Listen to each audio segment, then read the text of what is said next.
here for CAA football, the Blitz, as we continue. And he may go the distance. Terrence You're going to put yourself in a situation and win a lot of football games. Welcome back to CAA football's The Blitz. I am Bobby Broyles, joined always by Scott Meyer. The Old Dominion Monarchs are the lone team remaining in the hunt for the national championship as we approach the quarterfinal round of the FCS playoffs. Before we break down their rematch with Georgia Southern, Scott, you and our Director of Football, CAA Football Communications, Zach Burris, took a road trip to Spartanburg, South Carolina to see New Hampshire take on Wofford. Talk about what did and didn't go right for the Wildcats and your thoughts on yours and Zach's trip overall. Yeah, I think if you take a look at what went right, what went wrong for New Hampshire, certainly what went right was their defensive play. I think overall, now obviously they lost the game, so that's not ideal, but defensively they got a score. They forced turnovers and got the ball into their offense's hands. I think the problem was their offense didn't capitalize. They gained a little bit of momentum here and there, but oftentimes it resulted in turnovers or loss on downs, and it just didn't go right. The three phases of the game didn't work together for New Hampshire. Certainly, offensively for Wofford, they did just enough to win, and I think you have to look at Eric Breitenstein. He is a legitimate finalist for the Peyton Award with what he gives to their offense. But certainly, take a look at the road trip aspect from Zach's perspective. Every Day is Saturday blog and cafootball.wordpress.com. Take a look at that. It gives you a little bit of insight into conference staff travel and what we encounter along the way. And make sure to let Zach know, very catchy tune to his video that he put together. Yeah, it's certainly South Carolina-esque. Old Dominion is one of 8 teams remaining in the hunt for the national championship after its big win over Coastal Carolina. Now the Monarchs play host to Georgia Southern on Saturday at noon for a game that will be nationally televised on ESPN, ESPN3, and the Watch ESPN app.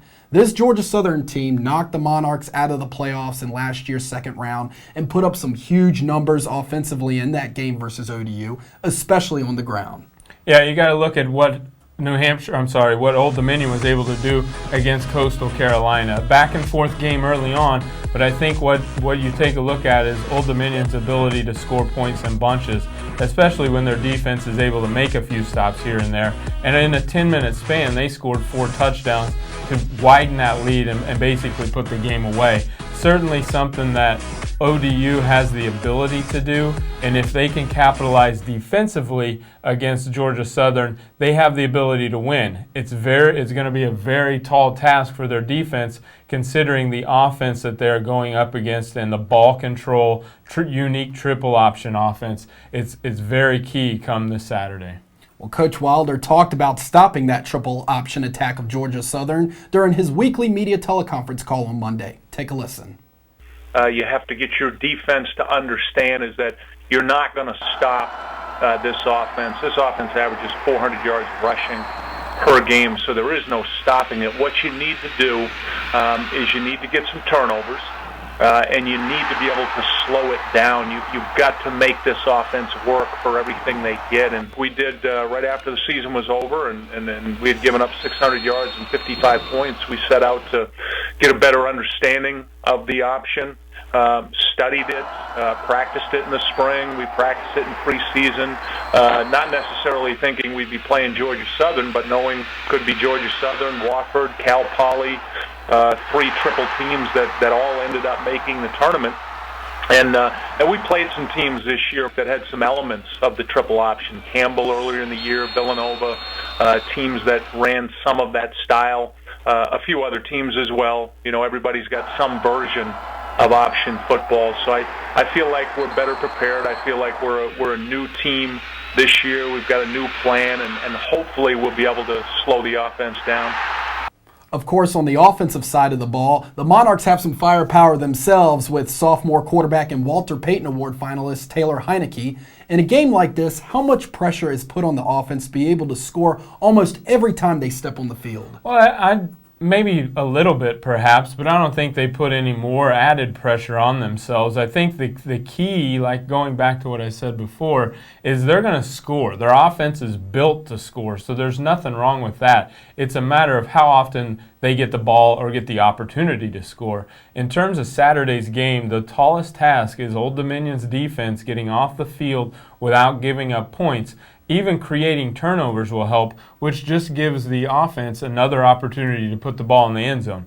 They can score against just about any defense. It's a matter of their defense getting off the field and giving them the ball. It's going to be a tall task. I still think Old Dominion has the power to do this. It'll just be a matter, can they do it? Taylor Heineke also joined us on Monday's teleconference call when he shared his thoughts on the Georgia Southern defense and what the ODU offense needs to do for the Monarchs to advance to the semifinals. They have a very good defensive lineman, number 66. He's a stud. I recall that he's a 3-time All-American, and he's a monster down there at the D-line. So he's one of the threats. You know, their defensive backs are always athletic. Their linebackers are really fast, really strong, really big. So it's a very good defense, and their offense likes to hold on to the ball. So we feel like every time we get the ball, we need to go score, make some points out of it. So it's a very good defense. Their crowd was crazy last year. Probably the most hostile crowd we've played in front of, other than our own and JMU's. Again, last year was it was a great game. It came down to an onside kick that we recovered a half-yard short, and hopefully it goes better this year.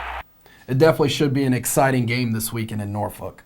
The winner, of course, will take on either the Wofford Terriers or head to Fargo to take on the defending national champion North Dakota State Bison. Thank you for tuning in to this episode of The Blitz. We will be right here next week to break down the Georgia Southern and Old Dominion matchup. Stay tuned to CAAfootball.com for all the latest information going on around the league. Have a great week, everybody.